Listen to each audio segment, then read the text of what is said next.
Olá, eu sou Rose Sampaio, professora de língua portuguesa, e estou aqui no projeto Cine Concursos Solidário, oferecido pelo Só Concursos e Afins, um curso diferente por apostar em você. Durante um tempo, nós vamos resolver algumas questões de língua portuguesa para garantir a você a aprovação tanto desejada. Vamos lá? Uma das questões mais recorrentes em provas para concurso público é a questão de interpretação de texto. E o que é interpretar um texto? Significa nada mais, nada menos do que analisar o que o texto te apresenta, o que o texto te expõe e como o texto argumenta, se for um texto argumentativo. Não importa para um processo de interpretação de texto, de questões objetivas, a sua opinião. Por favor, meninos, esqueçam que vocês existam. O que importa é o texto e a referência que o texto te oferece. Nós encontramos para a interpretação adequada de um texto algumas técnicas interessantes a serem apresentadas.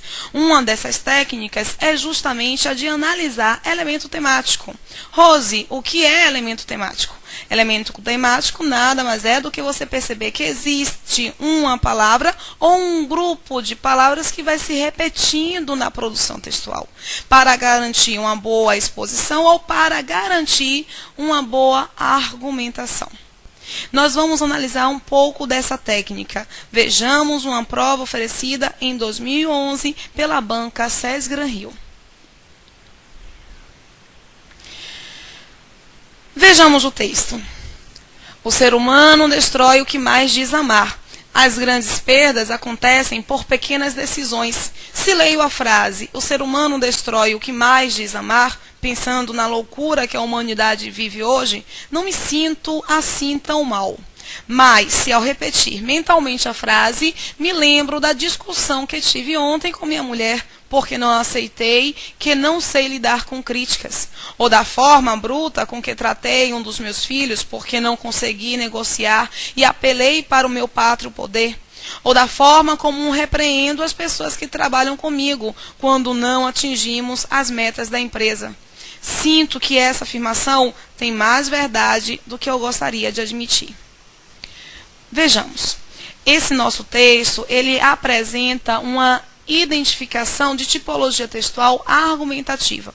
E o que é um texto argumentativo? É um texto que não apenas expõe, é um texto que apresenta uma opinião, que transmite uma opinião. Ele está manifestando uma opinião acerca de um determinado tema, de uma determinada temática. E a temática, ela, no texto apresentado, se apresenta, sobretudo ali pelo título. Vejamos alguns elementos que o título já sinaliza para a leitura do nosso texto. Grandes perdas, pequenas decisões.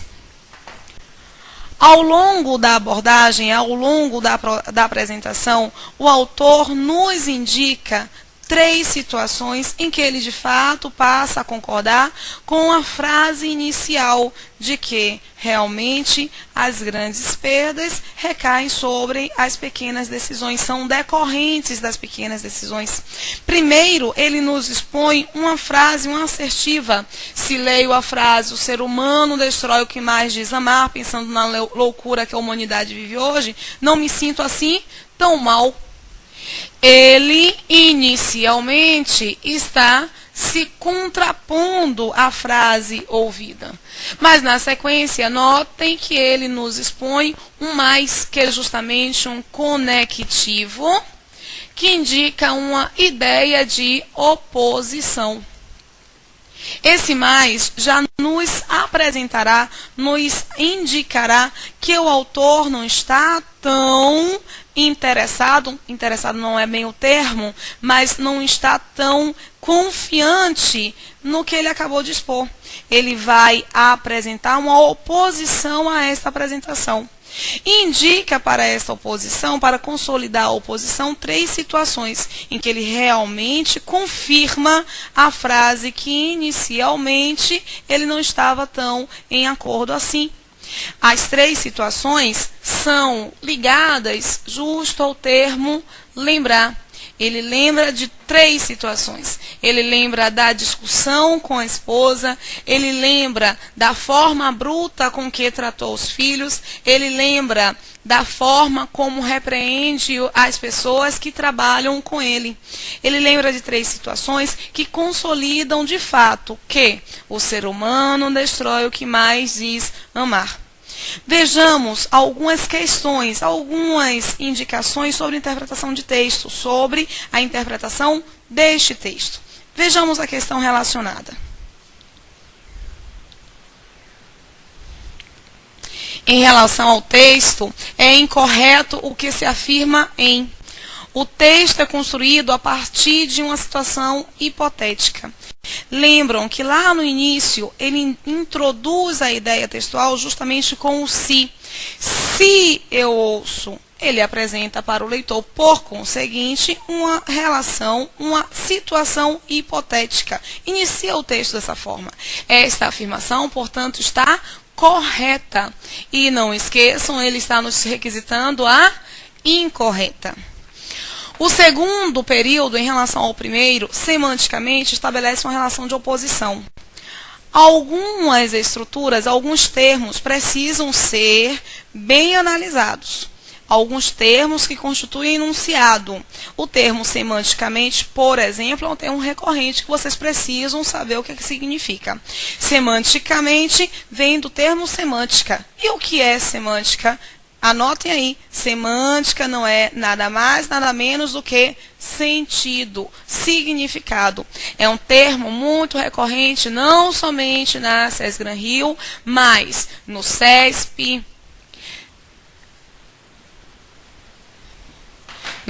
UNB, a Carlos Chagas, de vez em quando, um pouco menos, mas de vez em quando também apresenta a terminologia. ESAF também apresenta a terminologia e SES Gran Rio. Dessas 4, as que mais apresentam a terminologia são CESP e SES Gran Rio. Então, o que é mesmo semântica, meninos? Semântica é a mesma coisa que sentido. Nós precisamos identificar essa terminologia, ok?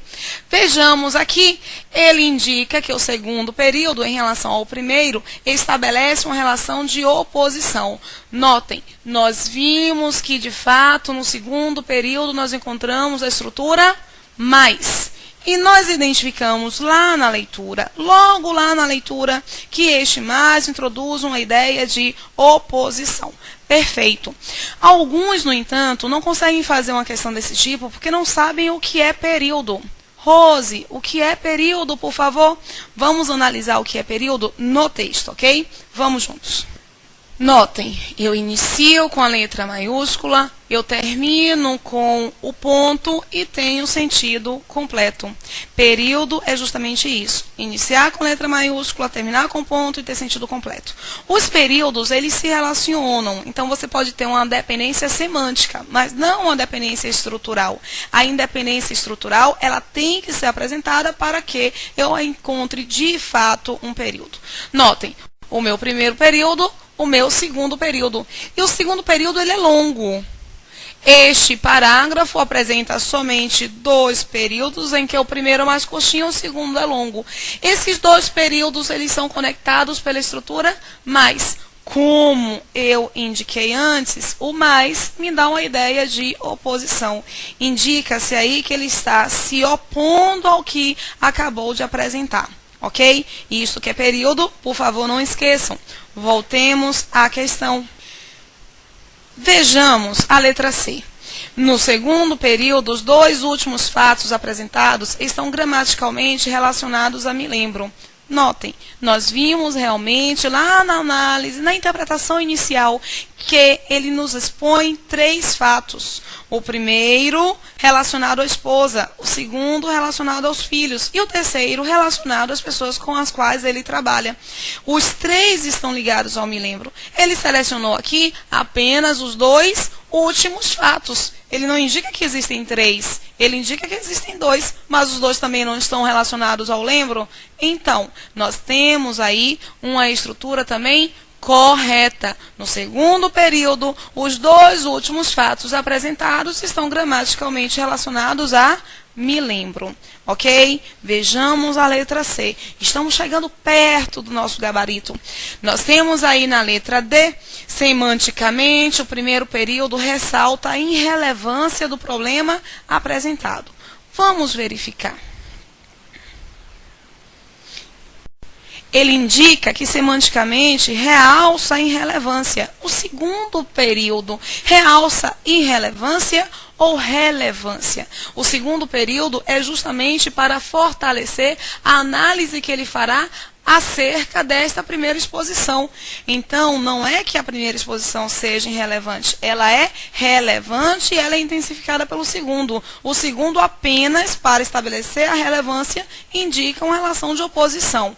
Opor-se a um tópico não significa diminuir este tópico, ok? Encontramos o gabarito. Lembram que eles pediram para que nós identificássemos qual a estrutura incorreta, aquela que não está apresentada ali no texto. Encontramos a que não está apresentada. Mesmo assim, nós vamos analisar a letra E. Vejamos.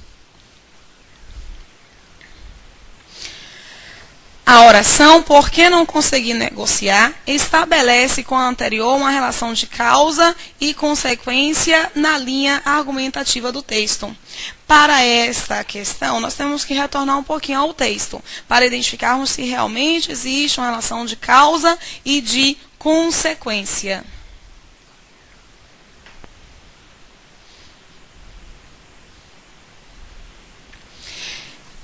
Tratei um dos filhos, a forma com que tratei um dos filhos, porque não consegui negociar.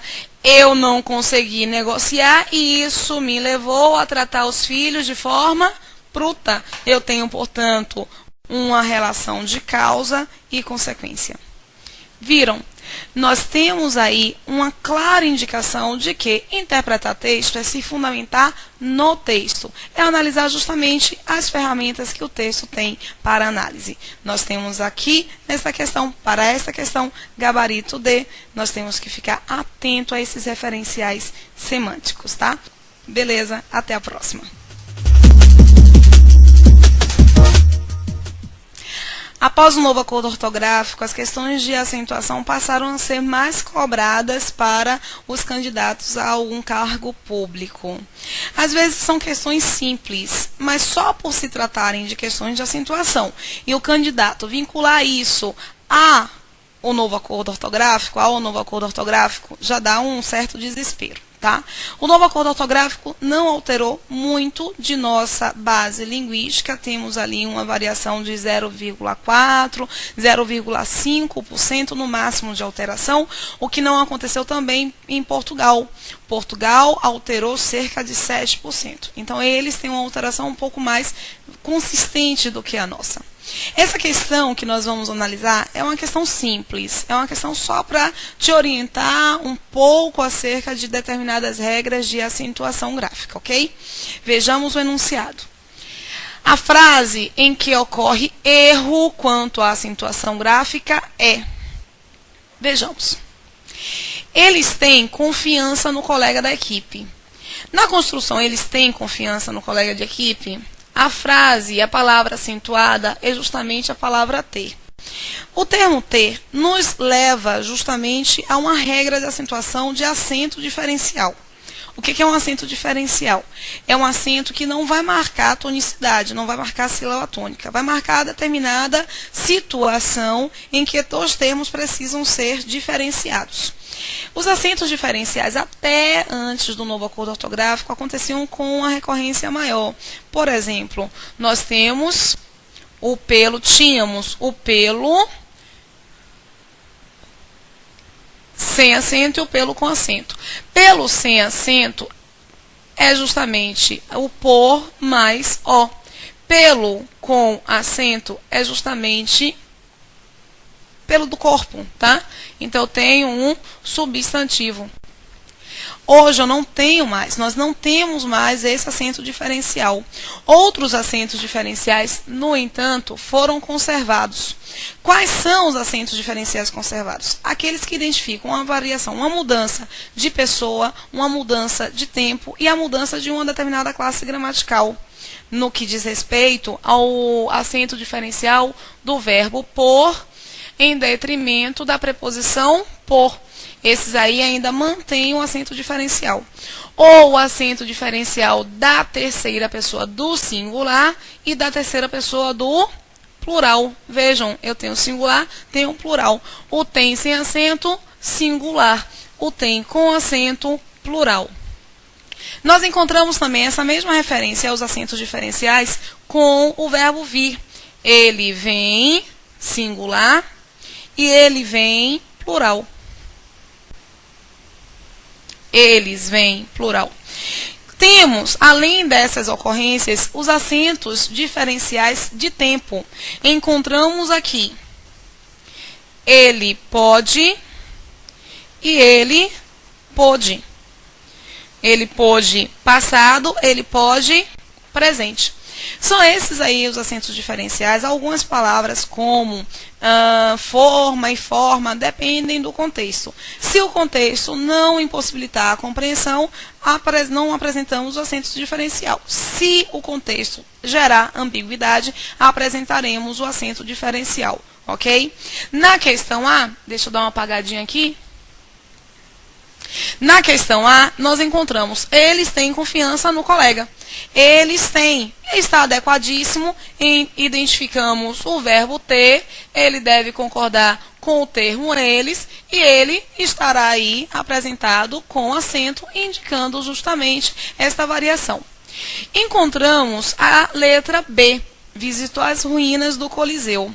Notem, para identificarmos a regra da letra B, nós temos que aprender a separar a sílaba. Na. A separação de sílabas para a identificação do processo de acentuação gráfica, ela deve realmente ser feita. Você precisa saber como é que se separam. Essa palavra, ok, é uma palavra mais simples de ser separada, mas termos como rua, por incrível que pareça, as pessoas sentem uma certa dificuldade em separar a palavra rua, porque acham que toda palavra curta é monossilábica. Não é. No termo rua, notem que eu tenho um certo movimento de pronúncia desse termo. Encontrarei ali rua.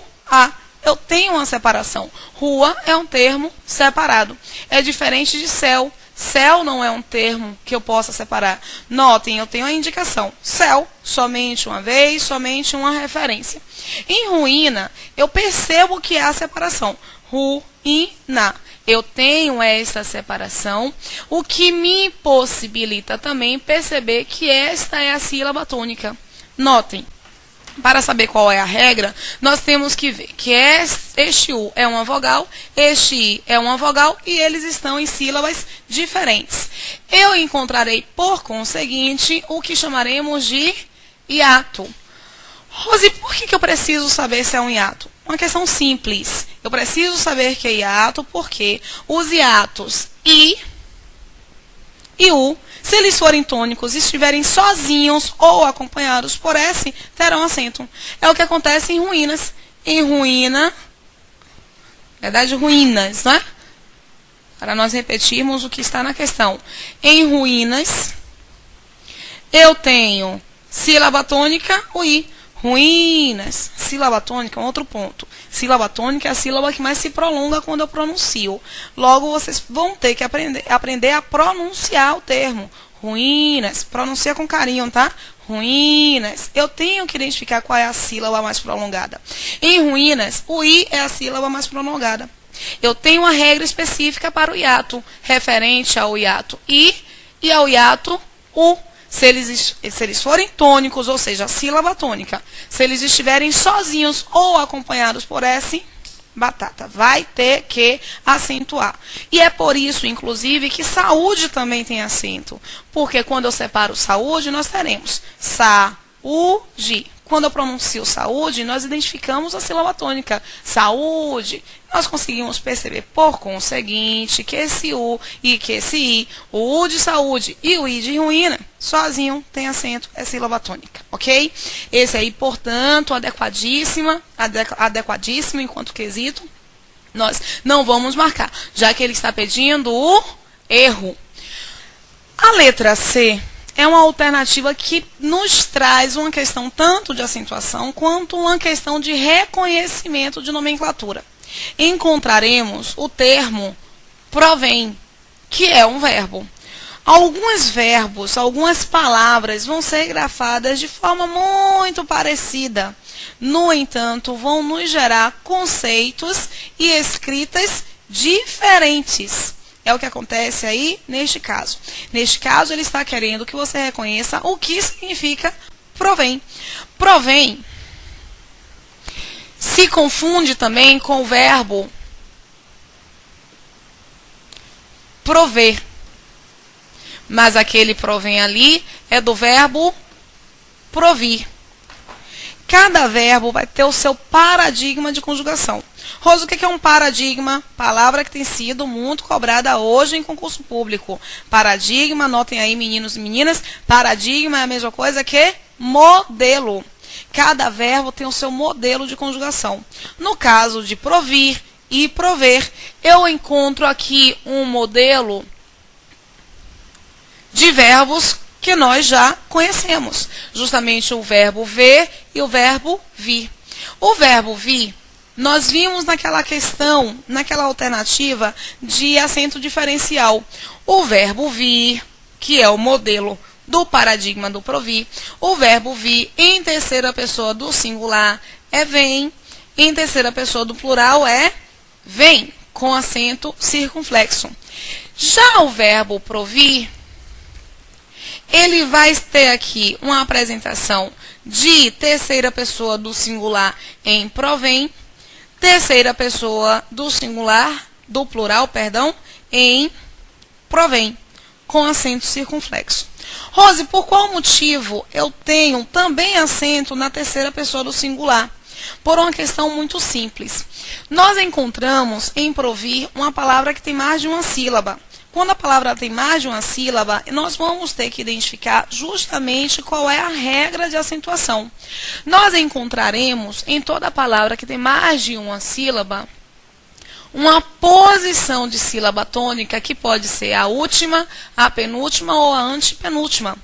Eu encontro aqui, na última sílaba, uma posição de oxítona. Na penúltima sílaba, uma posição de paroxítona.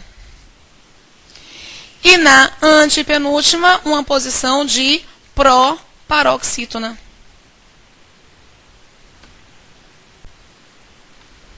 A regra que nós vamos ter que nos atentar, a qual nós vamos ter que nos atentar agora, é justamente a regra da oxítona. Nós vamos acentuar todas as oxítonas terminadas em A, em E, em O, em ou ens, e agora com o novo acordo ortográfico que finalize com ditongos. Mas não é qualquer ditongo não, tá? É um ditongo aberto e decrescente.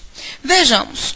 Encontramos na palavra provir, que vai ser conjugado de acordo com o verbo vir, no singular, a seguinte sílaba tônica. Provém. Olha que sílaba tônica é a sílaba mais longa. É provém, essa sílaba final que se prolonga durante mais tempo.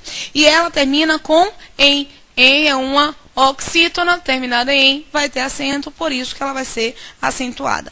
Caso fosse o verbo prover, eu teria de identificar justamente a conjugação do verbo ver, que indica para mim o seguinte: o verbo ver no singular, fica ele vê, e no plural eu tenho duplicação. Hoje, com o novo acordo ortográfico, é uma duplicação sem acento. Se eu vou ter duplicação com o verbo ver, o verbo prover no singular ficará ele provê, e no plural terá aí a duplicação. Eles provém. Notem, hoje sem acento. Notem, por conseguinte, que nós vamos identificar, nós vamos avaliar justamente regras de acentuação. Um conhecimento rápido, um conhecimento simples, que conseguirá nos indicar que este verbo, pensemos agora em sentido, este verbo provém, ele está se relacionando com o verbo provir. Mas, Rose, o que significa provir e o que significa provém? O que significa prover, perdão? Provir significa ter origem. E prover significa abastecer.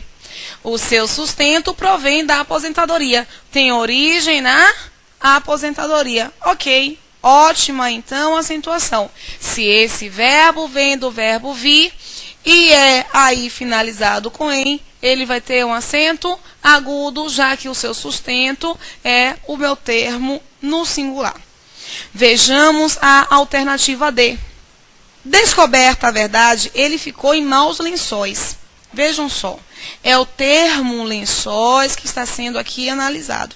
Lençóis é uma palavra que pode ser assim separada. Ela termina, lembram que eu falei? Ditongo, aberto e decrescente. Ela está numa posição dioxítona e termina com um ditongo. Rose, o que é ditongo? Vejamos. Ditongo, di significa dois, tongo significa tons. Ditongo são dois tons vocálicos na mesma sílaba. O que é, Rose, um ditongo aberto e decrescente? Ele é aberto porque esta vogal aqui tem som aberto. Ó, lençóis. Veja que a palavra não é lençóis, a palavra é lençóis, um som aberto. Esse ditongo é um ditongo aberto. Rose, por que isso é um ditongo? Por que esse é um ditongo aberto e decrescente? É decrescente porque na ordem primeiro eu tenho uma vogal e depois eu vou ter uma semivogal. Aí a última pergunta que alguns podem me fazer é: Rose, o que é vogal e o que é semivogal? Vogal é você pronunciar este som aqui de forma mais prolongada. Lençóis. O que leva mais tempo sendo pronunciado? O O ou I? O O. Então, o O é uma vogal. O I é uma semivogal. Se a vogal é mais longa e a semivogal é a mais curta, meu movimento é decrescente. Portanto, toda oxítona, depois do novo acordo, toda oxítona que termina com um ditongo, que ele seja aberto e decrescente, vai ter acento. Essa orientação é clara. Eu encontro, portanto, mais uma palavra adequadamente acentuada. Vejamos a letra E, o nosso gabarito. Alguns itens do edital foram retificados. Vejam, é justamente a palavra item que está sendo submetida à análise. Nós vamos aqui analisar um pouco, identificar um pouco da orientação capaz de justificar o acento da palavra item. Vejamos. Item.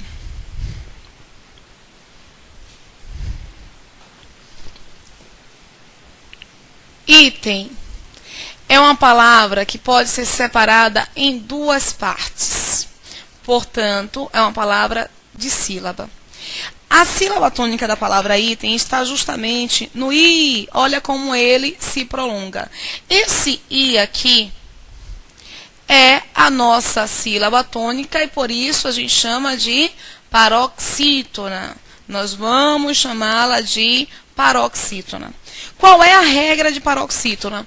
Quando a penúltima sílaba é a sílaba tônica, eu vou poder acentuar somente quando não finalizar em regra de oxítona. Rose, não entendi. Primeiro vejamos qual é a regra, quais são as regras de oxítona. As regras de oxítona são A, E, O. Hoje, com o novo acordo ortográfico, ditongo, aberto e decrescente. Também o em e o ens. Nenhuma paroxítona terminada em regra de oxítona poderá ser acentuada. Rose, não entendi muito bem. Vamos fazer uma análise aqui da maioria das palavras em língua portuguesa. A maioria das palavras em língua portuguesa terminam com A, com E e com O. A maioria das palavras em língua portuguesa não tem acento. A maioria das palavras em língua portuguesa tem 3 sílabas. O que é que significa dizer com isso? A maioria das palavras em língua portuguesa não podem ser consideradas uma oxítona, já que toda oxítona terminada em A, E e O tem acento. Elas não são oxítonas porque elas não têm acento. A maioria das palavras em língua portuguesa não pode ser considerada uma proparoxítona, porque toda proparoxítona tem acento.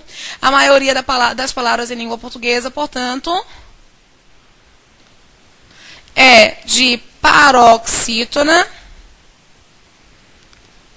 terminada em regra de oxítona. Português é assim. Você fala e não assimila bem as questões, a orientação. Nós temos que visualizar. Vamos visualizar.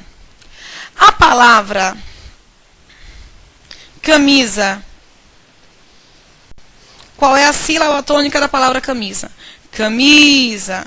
Isso aqui é uma paroxítona. Camisa tem acento? Não. Camisa não tem acento porque termina em A. E A é regra de oxítona, não vou poder acentuar. É diferente do que acontece no termo invisível. A palavra invisível pode ser assim separada. Qual é a sílaba tônica de invisível? Invisível. Isso aqui é uma paroxítona. Termina com L. L não é regra de oxítona, então eu vou poder acentuar. Vamos ter isso em colégio. Colégio. Veja que minha sílaba tônica é o Lé. Termina com IO. IO não é um ditongo aberto decrescente, por isso que não é regra de oxítona. Eu vou acentuar. O que nós encontramos, por conseguinte, na orientação de sílaba tônica é: analisem as oxítonas, vejam quais são as regras de oxítona e identifiquem que toda paroxítona que termina em regra de oxítona não vai poder ser acentuada. É uma questão de ciúme, gente.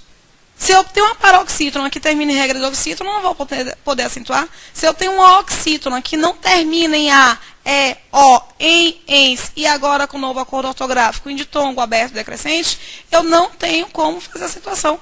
Cada um no seu quadrado e a amizade continua, ok? Vamos retornar à questão.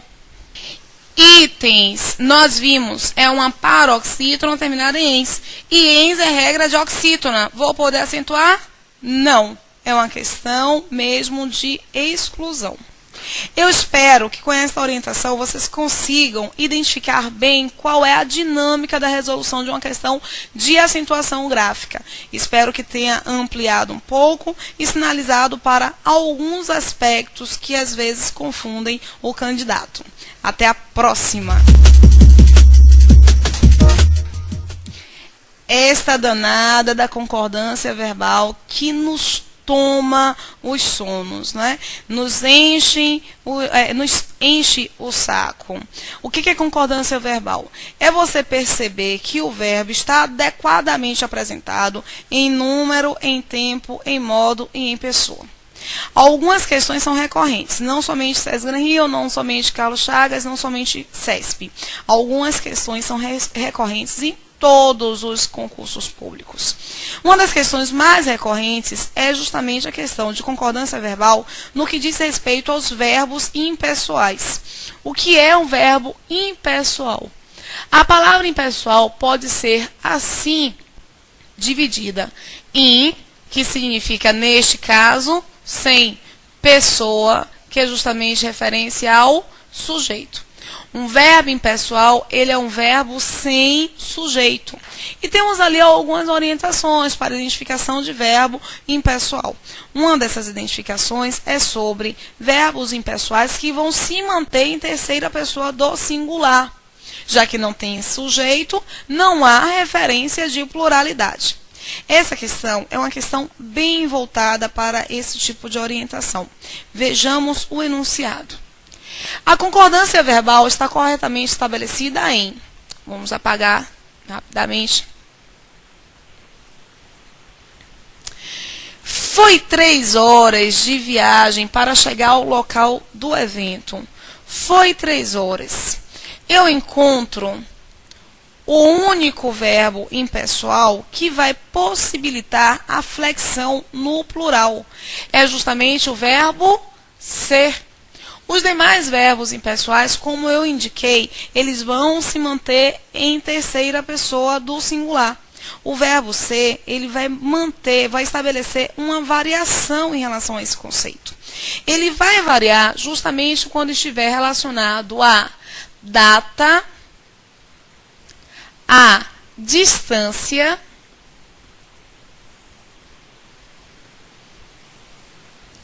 e a hora. Nesses casos, ele vai concordar com a expressão numérica com a qual está se relacionando. Na nossa letra A, nós encontramos foi 3 horas de viagem para chegar ao local do evento. O verbo ser, ele deve aí concordar com a expressão numérica. Por qual motivo? Porque essa expressão numérica identifica justamente uma ideia de hora. Esse verbo, ele não tem sujeito. Ele vai ser impessoal, é a sua flexão que vai ser marcada em terceira pessoa do plural, ok? Na letra B, não esqueçam que o enunciado está procurando a correta. Na letra B, temos o nosso lindo, maravilhoso verbo haver. Mas notem, a observação sobre o verbo haver é quando ele é núcleo desta construção verbal e identifica a informação que está sendo passada. No caso de há de existir, encontramos não o verbo haver como núcleo. A informação mais importante está no verbo existir. O verbo haver, ele é um verbo auxiliar. E esta estrutura é uma locução verbal. Em locuções verbais, a concordância será feita pelo auxiliar e não pelo principal. A variação do verbo haver, ali é justamente uma pegadinha, a variação do verbo haver, ela vai indicar o seguinte: o verbo haver será um verbo impessoal no momento em que estiver sendo apresentado como um verbo principal ou como um verbo pleno, no momento em que estiver sendo apresentado aqui, no sentido de acontecimento, no sentido de acontecer, no sentido de existir, ou no sentido de tempo transcorrido. Vamos ver aqui. O verbo haver, ele será um verbo impessoal no sentido de acontecimento, de acontecer, no sentido de existir e no sentido de tempo transcorrido. Mas isso quando ele é o único verbo ou verbo principal. No caso da estrutura da letra B, ele não é o verbo principal, ele é o verbo auxiliar. E em locuções verbais, é o auxiliar que flexiona. Se é o auxiliar que flexiona, eu encontro aqui a construção. Há de existir prováveis discussões. Vejam só, prováveis discussões é o sujeito do verbo existir. Eu tenho aí um sujeito no plural, o meu verbo tem que ficar no plural. Já que o meu verbo auxiliar é o que flexiona, é o verbo haver que vai flexionar, ok? Vejamos a próxima alternativa. Só foi recebido pelo coordenador quando deu 5 horas no relógio. Vejam só. O verbo dar, no sentido de soar, ele vai concordar com a sua expressão numérica. Então, nós não identificamos aqui correção. Nós deveríamos apresentar só foi recebido pelo coordenador quando deram 5 horas, ok? Repetindo, o verbo dar, no sentido de soar, ele é um verbo que vai concordar com a sua expressão numérica, ok? Vejamos a letra D. Fazia dias que participavam do processo seletivo em questão. Vamos apagar um pouco aqui a observação sobre o verbo haver e vamos fazer uma observação sobre o verbo fazer. Verbo fazer.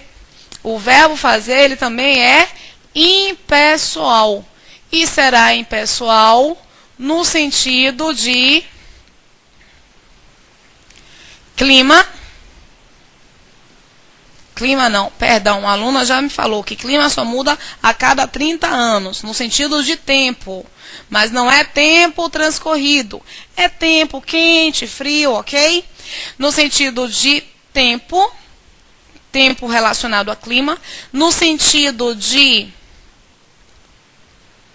tempo transcorrido,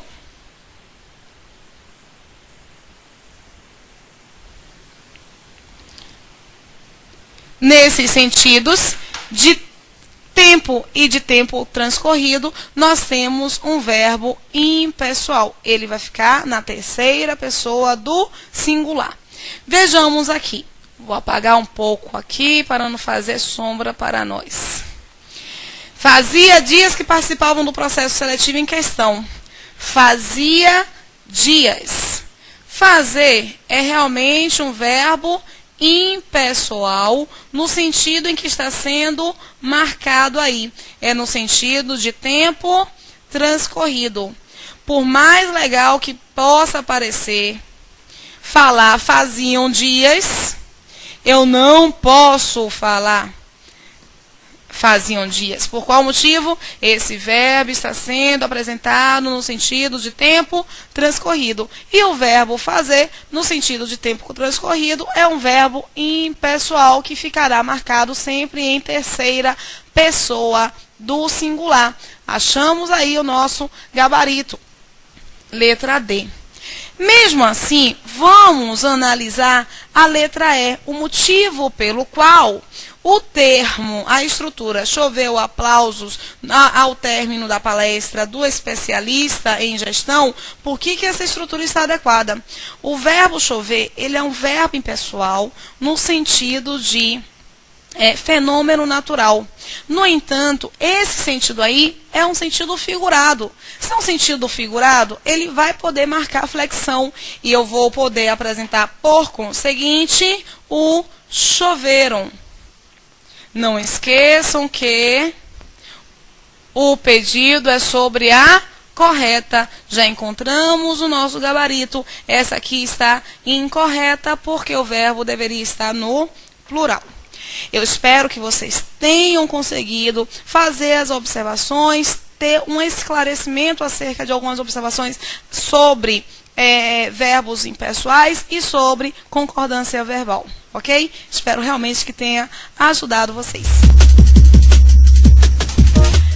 Verbo é uma questão recorrente. Você tem vários pedidos. Você pode encontrar vários pedidos acerca de verbos. Um desses pedidos está relacionado ao conteúdo de concordância, outro ao conteúdo de regência, outro ao conteúdo de vozes verbais, outro ao conteúdo de flexão, identificação de sujeito, enfim. De 10 questões que vocês encontrem lá na prova, as 4 vão estar relacionadas com o verbo. Então, o verbo é uma estrutura que você precisa realmente analisar.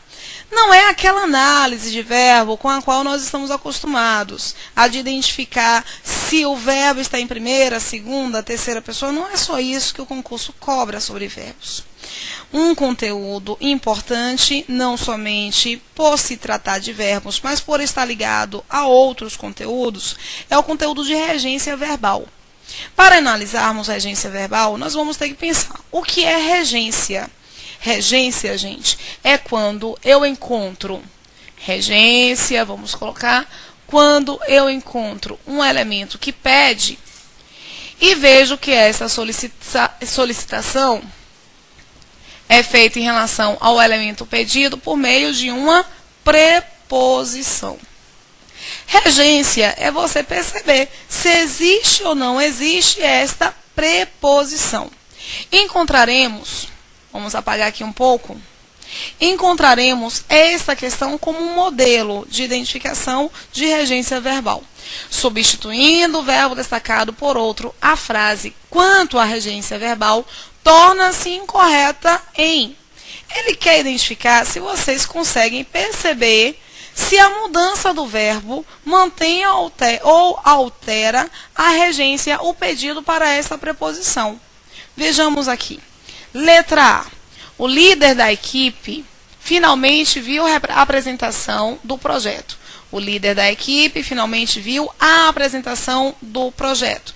Ele substitui o verbo ver pelo verbo assistir.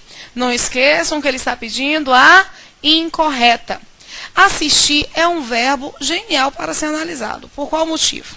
Vamos analisar um pouco aqui do verbo assistir. O verbo assistir, ele é apresentado, ele pode ser apresentado no sentido de ver, no sentido de ajudar, no sentido de amparar, de dar fundamento, tá? No sentido de morar. Quase não é utilizado no sentido de morar, ok? Mas ele pode ser utilizado no sentido de morar. No sentido de ver, ele é um verbo transitivo indireto. O que significa isso? Ele pede um complemento e um complemento com a preposição a.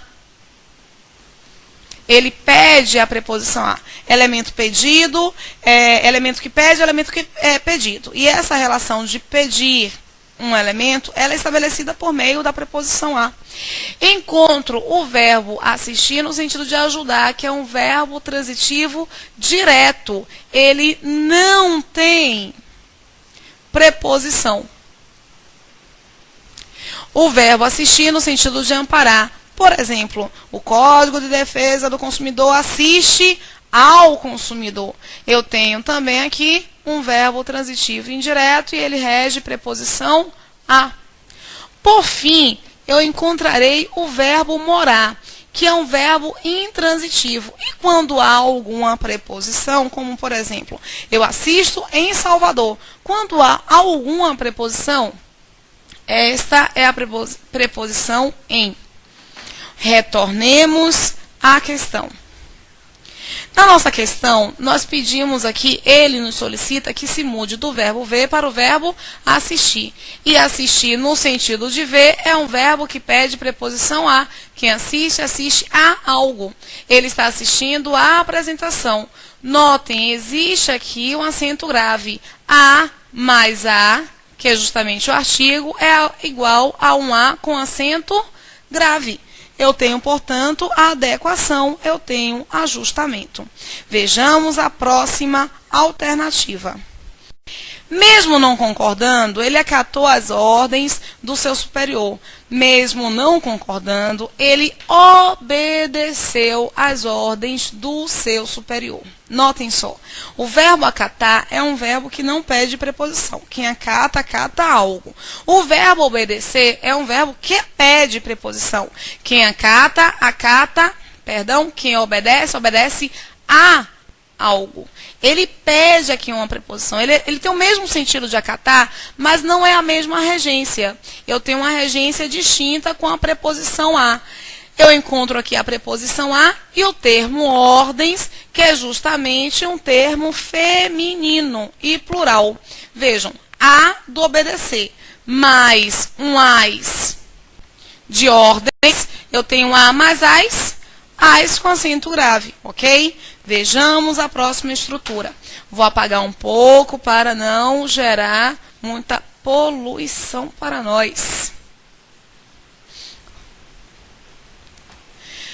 Gostava de recordar os fatos de sua infância. Gostava de lembrar dos fatos de sua infância. Ele substituiu o verbo recordar pelo verbo lembrar. O verbo lembrar, ele tem um parênteses muito importante para ser feito.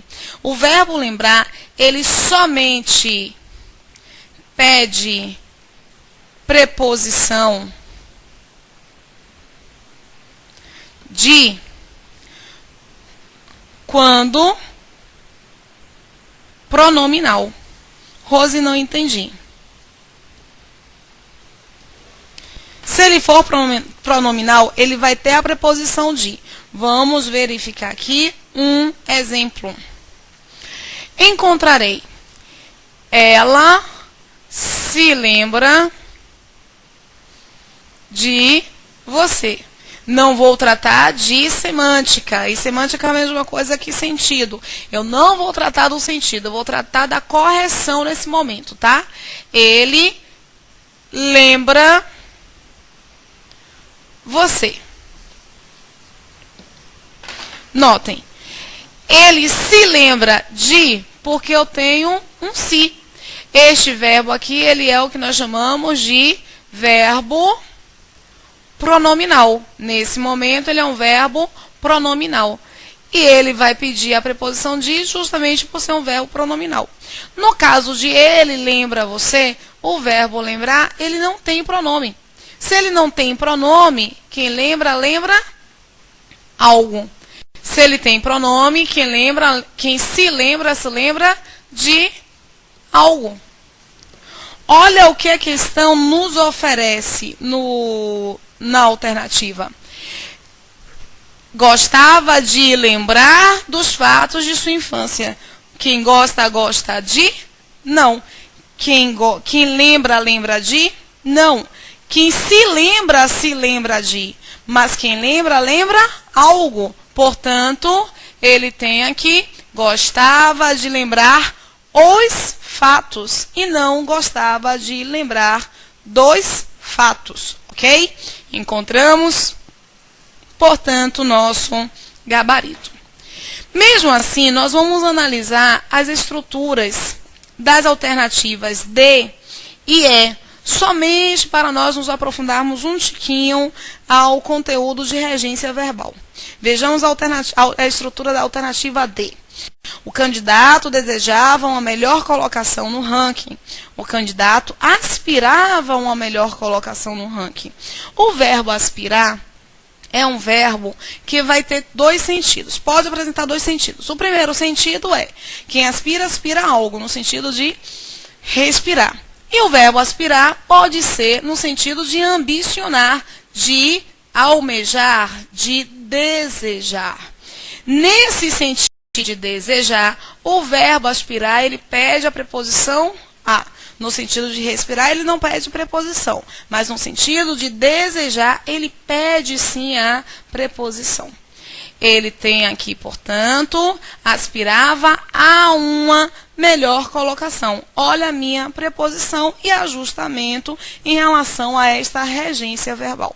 Vocês estão percebendo que para cada verbo, para alguns verbos, melhor dizendo, nós temos que analisar qual é o seu sentido, qual é a sua relação, para assim melhor dinamizar o conteúdo de regência. Se você não analisa o sentido em que o verbo está sendo colocado, você acaba, por tabela, errando algumas questões de regência verbal, tá? Então, tomemos cuidado. Analisem alguns verbos mais recorrentes, aqueles que são mais cobrados para essa variação de sentido, porque são sempre apresentados em prova, ok? Vejamos aí a última alternativa desta questão, sendo ali que nós já vimos o gabarito, só vamos fazer a análise de teoria. Naquele momento, o empresário trocou a família pela carreira. Naquele momento, o empresário preferiu a carreira à família.